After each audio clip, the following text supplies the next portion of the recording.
Mylène Pierrot, bonjour. Bonjour à toutes celles et tous ceux qui nous regardent aujourd'hui. Donc vous êtes orthoptiste dans la ville de Bémao et vous nous faites le plaisir de nous accueillir aujourd'hui alors que c'est un jour où vous ne devez pas travailler. Donc merci encore de votre accueil et de pouvoir partager donc en effet votre métier avec ceux et celles, les enseignants qui nous regardent. Alors nous allons commencer par une première question que je pose habituellement. Donc nos collègues le connaissent déjà bien. En quoi consiste votre métier et quel est votre rôle auprès des enfants de 3 à 10 ans que nous pouvons côtoyer à l'école? Merci de m'avoir sollicité et puis j'espère pouvoir vous éclairer sur ce sujet. Donc je vais d'abord commencer par définir ma profession. Donc déjà le mot orthopsie, qu'est-ce que c'est? Ça vient du grec ortho qui signifie droit et opsie qui signifie vision ou œil. Donc l'orthoptiste est un professionnel paramédical qui va dépister, rééduquer, explorer et réadapter la fonction visuelle en se basant sur 3 éléments. Donc d'abord l'élément optomoteur, ensuite les éléments sensoriels et enfin les éléments fonctionnels. Donc les éléments optomoteurs, ça va être l'orientation du regard, l'oculomotricité, les mouvements oculaires, l'ancrage de la fixation.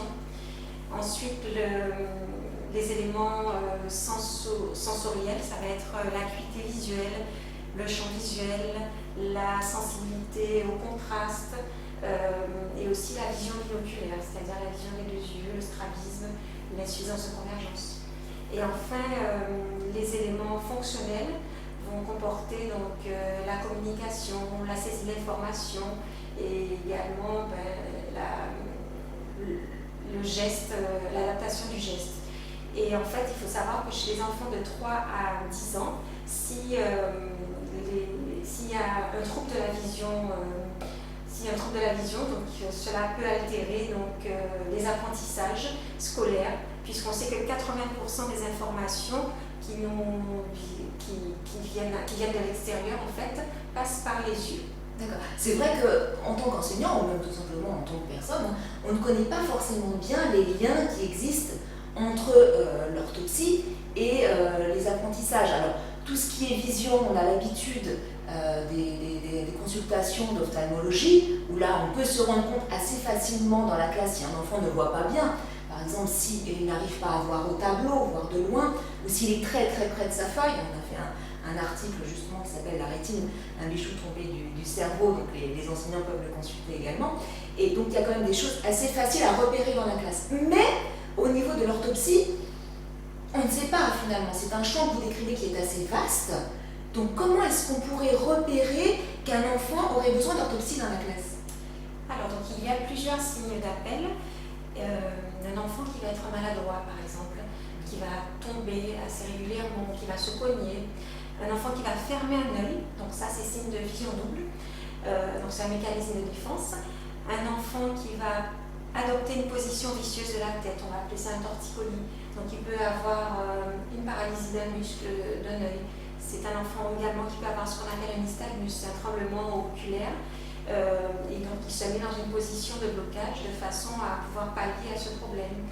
Un enfant qui va se déplacer, comme vous disiez, pour venir voir ce qui est écrit au tableau. Donc ça, vous avez l'habitude, ce sont les signes les plus fréquents que vous arrivez à reconnaître sans problème, puisqu'il va se rapprocher de son cahier. Quand il écrit gros aussi, très petit, s'il ne suit pas les lignes du cahier, s'il confond certaines lettres, ou il inverse certains mots, certaines lettres également, qu'il va sauter une ligne en lisant. Les enfants qui vont être très éblouis par la lumière, quoi d'autre, des enfants qui vont se plaindre assez fréquemment de maux de tête, des enfants qui vont avoir un trouble de la vision des couleurs également, alors qu'ils sont en âge de pouvoir les connaître, des enfants qui vont avoir aussi un strabisme intermittent, c'est-à-dire qu'il ne sera pas tout le temps présent, donc soit à l'intérieur, et on va parler de strabisme convergent, soit à l'extérieur de strabisme divergent, ou soit en hauteur de strabisme vertical. Donc ça aussi, vous pouvez l'observer de temps en temps. Donc ce sont des signes d'alerte que parfois les parents ne voient pas non plus. Donc, c'est ça. Alors moi j'ai une question qui me vient là, comme ça, en parlant avec vous lors de l'entretien. C'est qu'il y a parfois des enfants qui ont des lunettes Mais ce n'est pas parce qu'un enfant... Est-ce que, voilà, un enfant qui a des lunettes peut avoir aussi besoin d'orthopsie? Alors, ou pas? oui.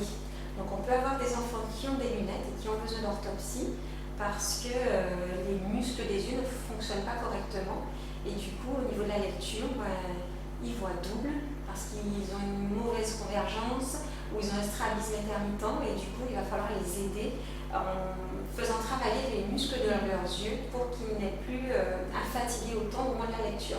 Donc ça, vous le constatez quand ils vont avoir du mal à lire, à sauter une ligne et du coup on essaie de travailler là-dessus. D'accord. Parce que j'ai une remarque d'une directrice qui me vient, c'est pour ça que j'y pense. Je lui dis, voilà, j'ai l'impression que cet élève ne voit pas bien. Elle me dit, ah oui, mais pour l'instant, il a eu un bilan ophtalmologique, il a des lunettes, donc voilà, il n'a pas besoin, quoi, en gros. Et c'est pour ça que je vous pose la question. Ce n'est pas, donc pour les enseignants qui nous regardent, ce n'est pas parce qu'un élève a des lunettes qu'il n'a pas besoin de séance d'orthopsie. Ce sont vraiment deux choses distinctes. Voilà, nous on va travailler sur les muscles des yeux, alors que l'ophtalmo, il va travailler sur la pathologie de l'œil, voir s'il y a un problème réfractif, donc problème de lunettes.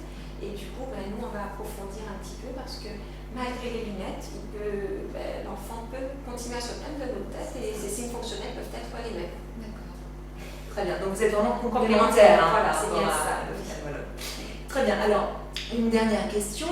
Que peuvent faire les enseignants dans la classe lorsqu'ils se rendent compte donc, que l'élève a ce genre de difficultés? En parler aux parents, certainement, première chose. Mais est-ce qu'il y a d'autres choses à faire dans la classe en attendant peut-être qu'il y ait une consultation, qu'il y ait une rééducation? Qu'est-ce qu'il est possible de faire pour les enseignants dans la classe pour ces enfants-là? Alors, donc en fait, il ne faut pas hésiter à les rapprocher tout près du tableau parce qu'en fait, s'il y a un problème de vue, il faut essayer déjà de les aider puisqu'on sait que les délais de consultation peuvent être très longs ou alors certains parents ne comprennent pas toujours cette démarche d'aller voir un spécialiste, donc on peut les aider à ce niveau-là.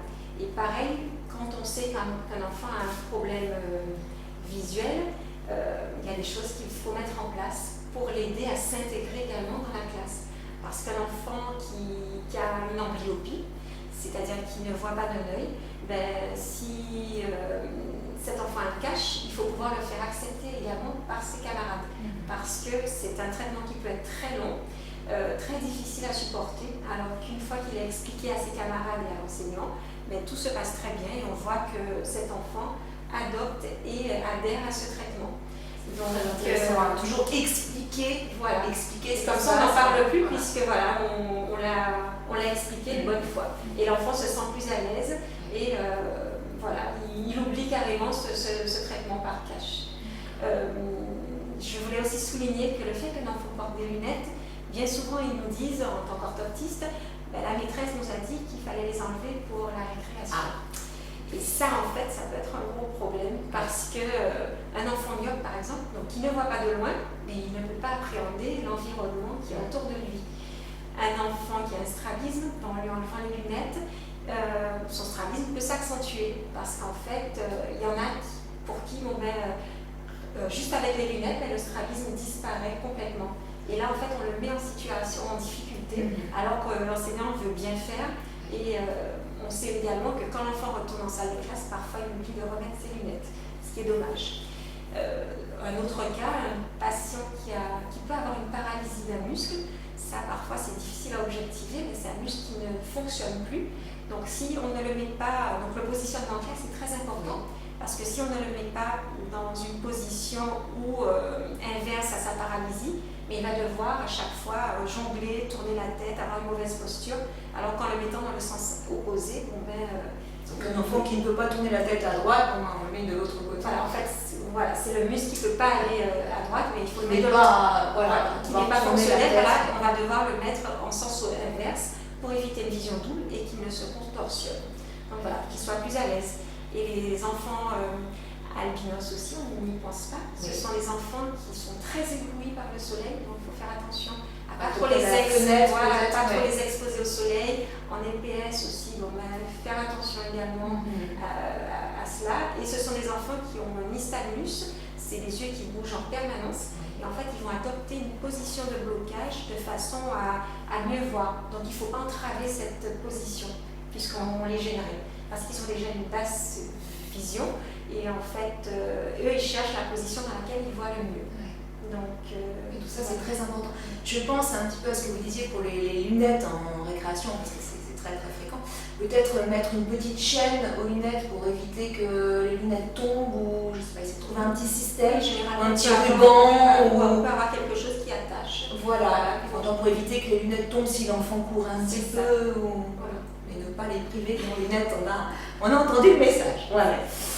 Donc il y a quand même des choses à faire dans la classe. Et je voulais quand même vous demander en quoi consiste votre rééducation finalement. Est-ce qu'il y a beaucoup de séances? Comment ça se passe?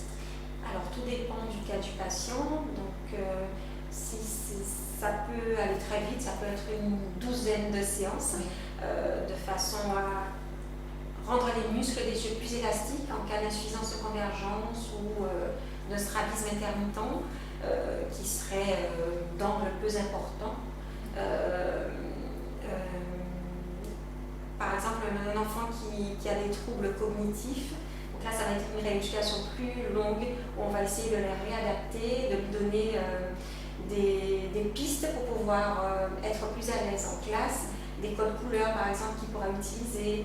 On peut intervenir auprès de l'enseignant aussi pour lui demander si on peut ne pas surcharger non plus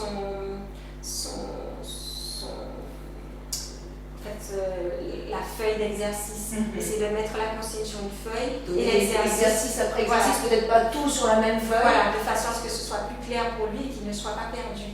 Parce qu'en fait, ce sont des enfants qui ont parfois des difficultés d'attention et ça peut être un obstacle pour eux. Donc il faut privilégier l'interrogation orale. Donc en rééducation, on essaie de leur donner des pistes pour qu'ils ne soient pas perdus et que leur faciliter le travail à l'école. Donc on peut travailler sur papier, comme on peut travailler avec une barre de prisme, donc des exercices pour pouvoir rendre cela plus ludique. D'accord, très bien. Donc c'est vraiment très intéressant votre témoignage aussi. Est-ce que les enseignants peuvent aussi vous demander quelques informations, vous appeler peut-être quand ils ont des élèves en difficulté? C'est possible d'avoir un échange au moins téléphonique? Oui, avec plaisir, puisqu'en fait chaque pathologie est différente, donc il faut adapter en fonction du cas de l'élève. Donc comme on disait, ceux qui ont des troubles cognitifs, la dyscalculie, poser les opérations, ça va être difficile pour eux, donc les interroger oralement. Et il faut également penser au fait que comme ils sont plus lents que les autres, réduire le nombre d'exercices ou leur donner un tiers de temps supplémentaire de façon à ce qu'ils puissent finir dans les temps. Et je sais qu'il y en a pas mal qui ont une AESH, ce qui va faciliter le lien entre vous et l'élève. Donc ça aussi, c'est pas négligeable. Et je pense également aux enfants malvoyants dont on n'a pas parlé, qui sont en intégration scolaire. En fait, ils peuvent solliciter, ils peuvent avoir besoin en fait de textes agrandis avec un bon contraste. On sait que le noir sur le blanc, c'est un très bon contraste. Et ce sont les élèves qui peuvent venir en classe avec un outil informatique qui sera fourni par l'Éducation nationale après une demande à la MDPH. Donc un pupitre aussi peuvent les aider puisque ça permet une distance de lecture qui est fixe. Donc, après, c'est vraiment, tout dépend du cas de l'élève. Après, c'est un dossier à monter à la MDPH avec toutes les adaptations qui iront avec. C'est bien ça. Et puis, il faut faire aussi attention aux feutres utilisés aussi au tableau. Parce que parfois, il y a des enfants qui ne voient pas bien certains contrastes et ils ne vont pas oser le dire. Alors, qu'est-ce que vous nous conseillez comme couleur? Le noir sur le blanc, c'est ce qu'il y a de mieux. Et puis, éviter aussi les faux jours, donc faire attention à tout ça. Parce que les enfants ne sont pas tous positionnés au même endroit.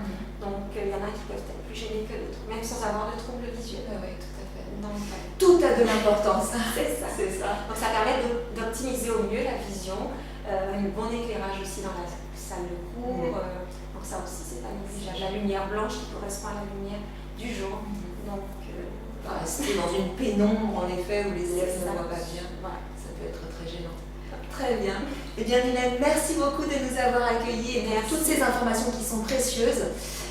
Donc, nous nous retrouverons dans une prochaine vidéo sur Educasp TV et educasp.com. Merci à vous de nous avoir suivis. À bientôt. Merci.